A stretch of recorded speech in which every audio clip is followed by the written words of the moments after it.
Is covering the story for us, SABC foreign editor Sophie Mokoena. A very good morning to you once, good afternoon to you once again. What are you witnessing there?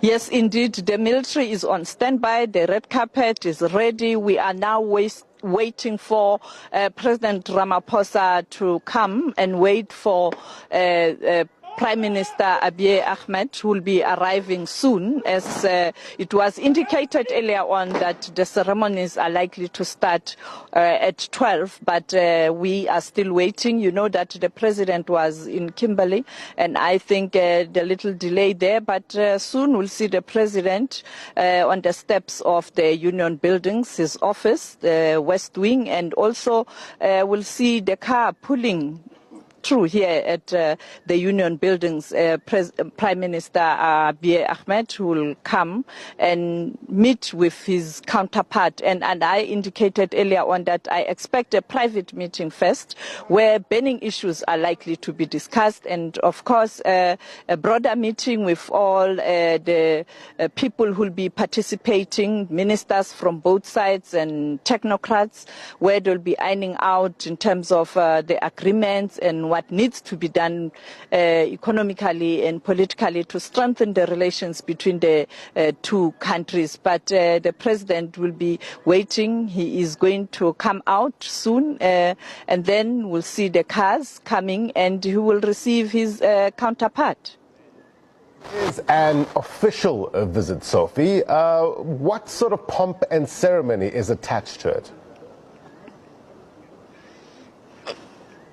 Well, of course, it's not a real full military performance or ceremony, because it is not a state visit. It is a official visit or a working visit. And because, you know, he arrived on Friday engaging with the local community, the Ethiopians, and also yesterday in Kimberley, where he attended the ANC rally, and today, of course, government-to-government issues, and it is a working visit or an official visit. Therefore, you can see, when you look at the visuals, you can see that the military, we do have them, the Presidential Guard with green, they are here, and you also have the other guys, and the president is coming as we speak. My camera, the SABC camera is going to pan towards the red carpet there. You can see the president is coming down, and slowly and taking his time. He's still standing there and preparing, perhaps getting final briefings in terms of what needs to happen. He is still up there. It's quite hot. I can't see him coming down anytime soon unless he's given a go-ahead to come down. You can see the protocol official is already up there waiting for the president to take the steps down and to receive Prime Minister Abiy Ahmed, the youngest leader on the continent, who took office in 2018 but has implemented lots of reforms in his country. We know that Ethiopia will be going to elections this year, and he is quite confident that elections will be free and fair. He has built a formidable relations. I guess this visit will also explore potential areas of trade and investment as well, isn't it, Sophie?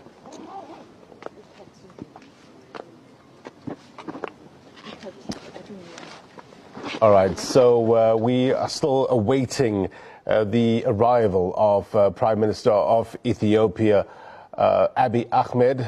I think we just lost connection with Sophie there, but the President of South Africa hosting the Prime Minister on this official visit at the Union Buildings in Tshwane. The Prime Minister was also, you'll remember, present at the ANC's January 8th statement yesterday. He is in the country for this bilateral discussion on matters of mutual national development, regional as well as continental issues, as well as international developments. Sophie's back with us. Sophie, what are you seeing?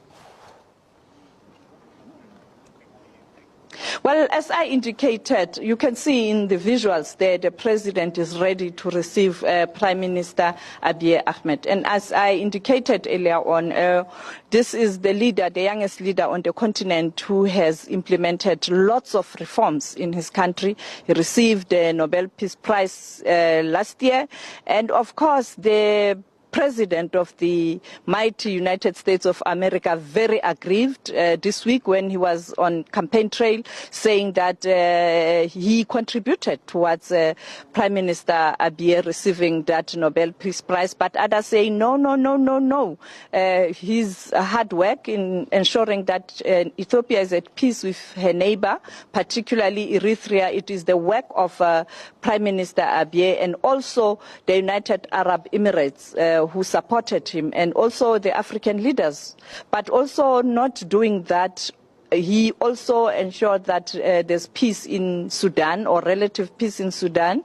When the president was removed from office, the tension between the civilians and the military, he intervened. And for now, even though there are questions in terms of whether the interim military government is inclusive, he was able to ensure that we don't see a civil war raging in Sudan, even though there are still pockets of conflict. We saw what happened a week ago in Darfur, which brings us to the question of whether the African Union will be able to silence the guns this year as per the African Union 2063 program. We will see. Also, Sophie, the president as well as the prime minister no doubt will be talking about Ethiopian nationals that are living in South Africa and what sort of conditions maybe they are living here in South Africa. That maybe forms part of discussions today. When President Ramaphosa interacts with his counterparts on the continent, this matter will come up, the issue of xenophobia in South Africa, or the perceived xenophobia in South Africa. You know that all the nationals who are in South Africa were affected directly or indirectly, even though in terms of loss of life, more South Africans died than, of course, the Zimbabweans. But, of course, the foreign nationals in South Africa are quite concerned. But the other issue is, you know very well that in terms of the international norms and laws, there's a way in which you have to manage the refugee crisis in your country, but also the refugees themselves. They must know that they have to respect the laws of the respective countries where they are. You'd recall that when President Ramaphosa spoke to the Nigerian President Muhammadu Buhari, President Muhammadu Buhari, during the press conference when I asked him about that issue, he said the Nigerians in South Africa must respect the laws of South Africa, because there are allegations in terms of some foreign nationals who are involved in crime activities, particularly the issue of drugs. And therefore, I think these matters will come up. I think the issue of the current decision by Home Affairs to tighten the refugee laws or act in South Africa will come up, because many refugees are concerned, particularly those who are here in South Africa for not for economic reasons, but political reasons, where they are saying that in their respective countries they are under the military rule or despots, or there is no political activity, or particularly from the opposition. But South Africa also, it has to ensure that it is not seen as a launching pad for other people who want to overthrow their own respective governments where they come from. So South Africa will have to really try and strike a balance in terms of ensuring that you accommodate those who have been who have left their countries because of the political reasons, and those who have left their countries because of the economic reasons, but also to ensure that South Africans, on the other hand, are on board and they don't feel aggrieved. So for the better part of the morning, we've been talking about the Nobel Peace Prize laureate, Prime Minister of Ethiopia, Abiy Ahmed. We know that he is very young, well, relatively young in terms of other African leaders on the continent. He came into office in 2018 and introducing a whole lot of political as well as economic reforms. We know Ethiopia is gearing up for an election this year, Sophie. How popular is the Prime Minister in his country? He's quite popular currently. He was able to put together a coalition, and he's going to lead that coalition to elections. That speaks to how popular he is. But also because he's young, you saw the internet yesterday when they saw him at that ANC rally. The whole continent was on fire, and therefore, I mean, he's quite popular. I can't take away that from him and his work also, but also the Nobel Peace Prize. You know, when you get that honor, you get profiled worldwide. And I think for now, he's still basking in that profile. So what can we read into? And the president is now steps away. It looks like... Carry on, I'm Sophie. saying the president has just come down a bit. I think he's going to receive his Mr. President. I can see you are ready. You are ready, Mr. President. Yes, that's President Cyril Ramaphosa waving to us journalists here. He stands ready. And I can see the advance team from Ethiopia is arriving. And I think any minute, Prime Minister Abiy will arrive. I can see they are walking towards the red carpet. We expect the leader to arrive very soon. It will be interesting, you know, after the arrival and after the meetings when they address the media to get a sense of what was discussed. But I think it will really revolve around the bilateral, the two countries, political and also trade relations, but also President Ramaphosa taking over as the chair of the African Union. You know very well that Addis Ababa is the seat of the continental body. You know, every January, all heads of states and government on the continent, they converge at Addis Ababa. He is the host, Prime Minister Abiy. Therefore, it's quite important to engage him. And also, I think the announcement yesterday that the house that was used by former President Nelson Mandela in Ethiopia when he was receiving military training and availing it to South Africa, perhaps in partnership with Ethiopia, to do something so that we can always be reminded that he left the country in a Ethiopian passport. Yeah, you can see now the arrival of the Prime Minister very soon. He is going to greet President Ramaphosa, and the real work will start. Already the ministers inside are ironing out talking points for the two leaders. He will soon come out, and the military is ready, the red carpet is ready, and the President of the Republic of South Africa is ready. And here he has arrived at the Union Buildings, and 58 years after Nelson Mandela left South Africa for military training in Ethiopia on the 11th of January, today on the 12th of January, South African President Cyril Ramaphosa and Ethiopian Prime Minister meeting here at the Union Buildings. It is indeed a historic day, and strong relations between the two countries. I can tell you, the internet soon, I see Ethiopia trending very, very, very soon. Yes, indeed, Sophie. Look, this visit, I guess, will no doubt explore this potential areas of trade and investment. And we're talking here about telecommunications, we're talking about road infrastructure, mining, agro-processing and manufacturing. Do we know about the footprint that South Africa has in Ethiopia? Can we take the gun salute and perhaps we can engage after?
anthem of Ethiopia will soon hear the South African national anthem.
There you have it, the national anthem of Ethiopia and the national anthem of South Africa, the two leaders pointing at something. I can't quite get what they are pointing at, but it speaks to a young leader who is very observant, and he doesn't really subscribe to protocol and all that, and they are getting in now. They will have a short meeting, the two leaders privately, where really burning issues are likely to be discussed, like perhaps the issue of the refugees. And thereafter making comments in the Oval inside there, and then again addressing the media later. And Blaine, perhaps let's leave our viewers with the sound bite. I don't know whether you still have it, of President Donald Trump when he was talking this week, saying that he played a role in ensuring that Prime Minister Abiy receives the Nobel Peace Prize, but many saying it's not true. Over to you, Blaine. Thanks, Sophie. Let me just see if we have it. Sansa, do we have it? Can we cue that up sound with regards to President Donald Trump saying that maybe he deserves a Nobel Peace Prize? Sansa, do we have it? While we cue it up, Sophie, let's just set the scene. Let's tee it up for our viewers. Just tell us the reasons why the Prime Minister received or won the Nobel Peace Prize.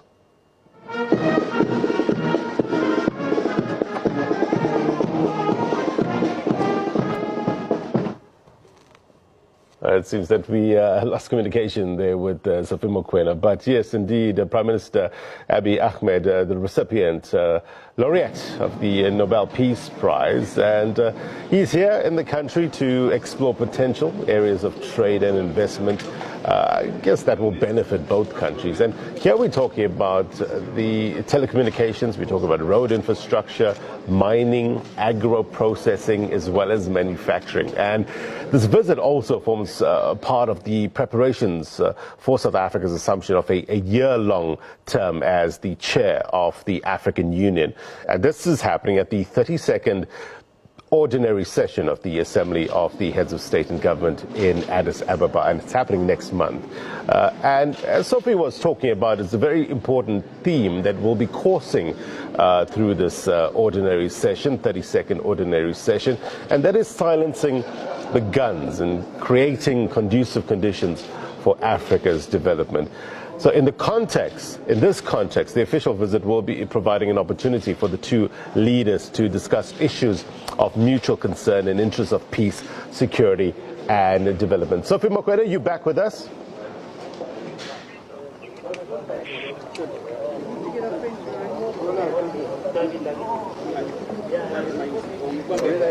Sophie, if you can hear me. Yes, indeed, Blaine, as I... Carry on, Sophie. I can hear you, Blaine. All right, I just wanted to set the scene and tee it up for our viewers. We're just trying to cue up the clip of U.S. President Donald Trump talking about this Nobel Peace Prize. Maybe he was a bit aggrieved that he didn't receive it, but just give us a sense of why the Prime Minister actually won this award.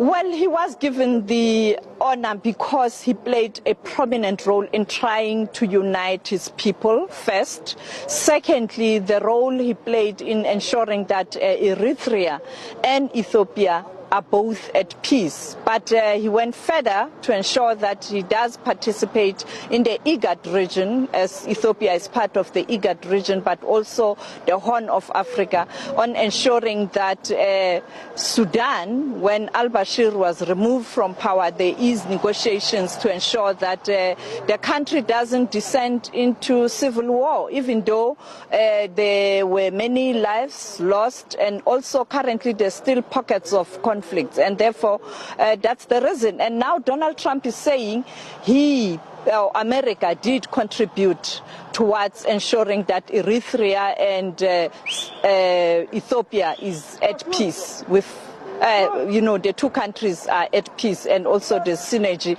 between the two countries. But others are saying, no, it's United Arab Emirates, and of course the African leaders. All right. Yes, Sophie, thank you very much indeed for your reporting. I think we have that clip. Let's just play that clip of President Donald Trump talking about this Nobel Peace Prize. Let's play it.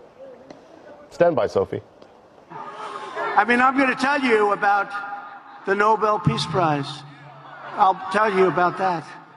I made a deal. I saved a country. And I just heard that the head of that country is now getting the Nobel Peace Prize for saving the country. I said, did I have something to do with it? Yeah.